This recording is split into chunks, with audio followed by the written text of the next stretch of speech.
I tried Zerion Portfolio Wallet app for 7 days. Here's the shocking truth. When I first opened the Zerion Portfolio Wallet app, I expected a standard Diffie tracker. But after using it for 7 days, the shocking truth is that Zerion isn't just a tracker, it's like a command center for your entire crypto portfolio across multiple blockchains. The moment I connected my wallet, Zerion automatically pulled in everything from Ethereum to Polygon, Arbitrum and even Base. Within seconds, I could see my full portfolio value, historical performance and live token prices all in one clean, simple dashboard. Most people get this wrong. They think you need 5 different apps to manage Diffie, but Zerion proves you only need one. During my 7-day trial, I used Zerion to swap tokens directly from my wallet, explore new Diffie protocols and even buy NEFs. The app doesn't hold your crypto, it connects to your self-custodial wallet, meaning you keep full control of your private keys. That's a big plus in a world where central exchanges still get hacked.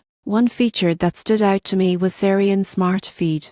It updates you with real-time news, trending projects and wallet activity from people you follow. It's like having a personalized Diffie social network built right into your wallet. Performance-wise, the app was lightning fast. I didn't experience any lag, and the gas fee estimator helped me avoid overpaying on Ethereum transactions. The only minor drawback: some smaller blockchains and niche tokens still aren't supported, but the list is growing fast. By the end of the week, the shocking truth was undeniable. Zerion isn't just for tracking your crypto, it's for mastering it. It's simple enough for beginners yet powerful enough for DeFi pros. If you've been juggling multiple wallets and dashboards, Zerion might just replace them all.